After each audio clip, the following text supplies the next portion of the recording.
ایک پیغام جو عرب کے صحراؤں سے اٹھا آخر کیسے پوری دنیا میں پھیل گیا؟ آئیے اس سفر کی بالکل ابتدا میں چلتے ہیں اور ان واقعات کو دیکھتے ہیں جنہوں نے نہ صرف ایک خطے بلکہ تاریخ کا دھارا ہی بدل کر رکھ دیا۔ اس کہانی کو سمجھنے کے لیے ہمیں وقت میں تھوڑا پیچھے جانا ہوگا، تقریباً 1500 سال پیچھے۔ ذرائع بتاتے ہیں کہ یہ وہ دور تھا جب سماجی برائیاں، جہالت اور ناانصافی اپنے عروج پر تھی۔ اور اکثر ایسا ہی ہوتا ہے کہ گہری تاریکی کے بعد ہی روشنی کی کرن پھوٹتی ہے۔ تو یہیں سے، اسی ماحول سے اس داستان کا پہلا باب شروع ہوتا ہے، ایک نبی کی پیدائش اور ایک نئے پیغام کے آغاز کا باب۔ سال تھا 570 عیسوی۔ مکہ میں ایک بچے کی پیدائش ہوتی ہے اور ذرائع کے مطابق اس دن کچھ غیر معمولی واقعات پیش آئے۔ کہتے ہیں کعبہ میں رکھے بت خود بخود ٹوٹ گئے اور فارس کی 1000 سالہ آگ بھی بجھ گئی۔ یہ محمد تھے جو بڑے ہو کر اپنی سچائی اور ایمانداری کی وجہ سے صادق اور امین کے نام سے جانے گئے۔ اور پھر 40 سال کی عمر میں جب وہ غار حرا میں تھے تو ان پر پہلی وحی نازل ہوئی۔ یہ وہ لمحہ تھا جس نے سب کچھ بدلنا تھا۔ تو یہ جو اتنا بڑا پیغام تھا، اس کی شروعات کسی بڑے مجمع یا تحریک سے نہیں ہوئی، بلکہ گھر کی 4 دیواری سے ہوئی۔ سب سے پہلے جنہوں نے اس پر یقین کیا وہ ان کے سب سے قریبی لوگ تھے، ان کی اہلیہ خدیجہ اور ان کے نوجوان کزن علی۔ لیکن جیسے ہی یہ پیغام گھر کی دہلیز سے باہر نکلا، کہانی نے ایک نیا اور مشکل موڑ لے لیا۔ اب بقا کی ایک جدوجہد شروع ہونے والی تھی، کیونکہ مکہ کی گلیوں میں شدید مخالفت منتظر تھی۔ ذرا سوچئے، وہی لوگ جو کل تک ان کی سچائی کی قسمیں کھاتے تھے، اب ان کی جان کے دشمن بن گئے۔ جو بھی اسلام قبول کرتا اسے اذیتیں دی جاتی۔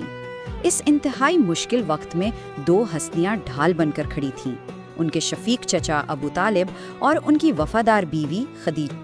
پھر آیا سال 619 عیسوی۔ تاریخ اسے عام الحزن کہتی ہے، یعنی غم کا سال، اور یہ نام اسے یوں ہی نہیں ملا۔ اسی ایک سال میں ان کے دونوں سب سے بڑے محافظ ابو طالب اور خدیجہ انتقال کر گئے۔ اب وہ بالکل اکیلے تھے اور دشمنوں کے حوصلے بلند ہو گئے۔ مکہ اب محفوظ نہیں رہا تھا۔ جب مکہ میں زمین تنگ ہو گئی تو امید کی کرن ایک ایسی جگہ سے پھوٹی جس کا کسی نے سوچا بھی نہیں تھا۔ مدینہ کے لوگوں نے انہیں اپنے شہر آنے کی دعوت دی۔ تو اسی نازک موڑ پر انہوں نے اپنے ساتھی ابوبکر کے ساتھ شمال کی طرف سفر شروع کیا۔ یہ وہ تاریخی ہجرت تھی جس نے مسلمانوں کو ایک نئی پناہ گاہ دی اور اسلام کی تاریخ کا رخ ہی موڑ دیا۔ مدینہ میں ایک نئی کمیونٹی تو بن گئی، لیکن خطرہ ابھی ٹلا نہیں تھا، بلکہ اب اصل امتحان شروع ہونے والا تھا۔ اب وقت تھا ان فیصلہ کن جنگوں کا جنہوں نے ماخذ کے مطابق اس نئی ریاست کی قسمت کا فیصلہ کرنا تھا۔ ہجرت کے صرف 2 سال بعد اسلام کی پہلی بڑی جنگ ہوئی، جنگ بدر۔ اور یہاں جو چیز سب سے زیادہ حیران کن ہے وہ ہے فوجوں کا فرق۔ ایک طرف صرف 313 مسلمان جن کے پاس پورے ہتھیار بھی نہیں تھے، اور دوسری طرف مکہ کا 1000 کا لشکر جو ہر طرح سے لیس تھا۔ تعداد میں اتنے کم ہونے کے باوجود نتیجہ بالکل توقع کے خلاف تھا۔ مسلمانوں کو ایک ایسی فتح ملی جسے دیکھ کر سب دنگ رہ گئے۔ ماخذ اس سے ایک معجزہ بتاتا ہے، جہاں کہا جاتا ہے کہ غیبی مدد نے آ کر جنگ کا پاسا پلٹ دیا۔ لیکن مکہ والے یہ ہار بھولنے کو تیار نہیں تھے۔ وہ بدلہ لینے کے لیے واپس آئے، اور اس دفعہ ان کی فوج پہلے سے 3 گنا بڑی تھی، 3000 سپاہی۔ ان کے مقابلے میں مسلمان تھے صرف 700 کے قریب۔ اس جنگ میں مسلمان جیت کے بہت قریب پہنچ چکے تھے۔ ایک اہم پہاڑی درے پر کچھ تیر اندازوں کو کھڑا کیا گیا تھا، اور انہیں صاف ہدایت تھی کہ چاہے کچھ بھی ہو جائے اپنی جگہ نہیں چھوڑنی۔ لیکن جب انہیں لگا کہ جنگ جیت لی گئی ہے تو انہوں نے اپنی پوزیشن چھوڑ دی۔ بس یہی ایک اسٹریٹجک غلطی جیتی ہوئی بازی ہار میں بدل۔ اب دشمن نے اپنی پوری طاقت جمع کر لی، 10,000 کا لشکر مدینہ پر چڑھایا۔ مسلمانوں کی تعداد تھی صرف 3000۔ آمنے سامنے کی لڑائی بالکل ناممکن تھی۔ تو یہاں سلمان فارسی کے مشورے پر ایک بالکل نئی out of the box strategy اپنائی گئی۔ شہر کے گرد ایک گہری خندق کھود دی گئی تاکہ دشمن کی گھڑ سوار فوج بیکار ہو جائے۔ یہ حکمت عملی کام کر گئی، دشمن کی فوج رک گئی، لیکن ان کا سب سے مشہور اور خوفناک جنگجو عمرو بن عبدود، کسی نہ کسی طرح وہ خندق پار کرنے میں کامیاب ہو گیا۔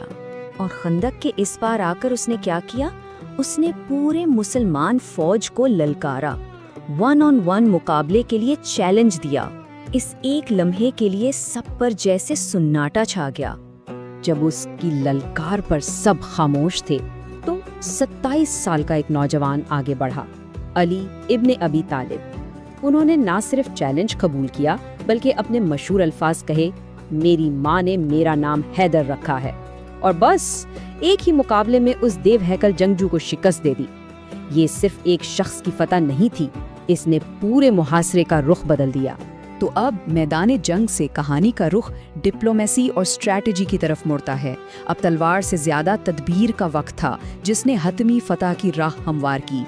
اس کے بعد ہوتا ہے حدیبیہ کا معاہدہ۔ جب اس کی شرطیں سامنے آئیں تو ظاہری طور پر یہ مسلمانوں کے لیے ایک ہار لگ رہی تھیں۔ اس سال حج نہیں، 10 سال تک جنگ بندی، مکہ سے کوئی مسلمان ہو کر آئے تو اسے واپس کرنا ہوگا۔ صحابہ کے لیے یہ ماننا بہت مشکل تھا۔ لیکن جو ظاہری طور پر ایک شکست لگ رہی تھی وہ اصل میں ایک ماسٹر سٹروک ثابت ہوئی۔ یہ معاہدہ مکہ والوں کے لیے ہی الٹا پڑ گیا۔ اس نے انہیں سیاسی طور پر بالکل اکیلا کر دیا اور مسلمانوں کو پہلے سے کہیں زیادہ مضبوط بنا دیا۔ اور پھر جب مکہ والوں کے اتحادیوں نے معاہدہ توڑا تو منظر بالکل بدل چکا تھا۔ اس بار جو فوج مکہ کی طرف بڑھی وہ 313 یا 3000 نہیں بلکہ پورے 10,000 سپاہیوں پر مشتمل تھی۔ اتنا بڑا لشکر دیکھ کر مکہ نے بغیر لڑے ہی ہتھیار ڈال دیے۔ سب کو لگا تھا کہ اب انتقام لیا جائے گا، سالوں کے ظلم کا بدلہ لیا جائے گا، لیکن اس کے بجائے عام معافی کا اعلان کر دیا گیا۔ یہ طاقت کی نہیں، رحم کی فتح تھی۔ فتح مکہ کے بعد اسلام اب عرب کی سب سے بڑی طاقت بن چکا تھا۔ اب بس کچھ آخری مہمات باقی تھیں جنہوں نے اس نئی ابھرتی ہوئی طاقت کی بنیادوں کو ہمیشہ کے لیے مستحکم کر دیا۔ اور اس طرح جو سفر ایک شخص اور چند ساتھیوں سے شروع ہوا تھا وہ نبی اکرم کے وصال تک ایک عالمی طاقت بن چکا تھا۔ یہ پوری داستان ہمیں ایک بہت اہم سوال پر لا کر کھڑا کرتی ہے۔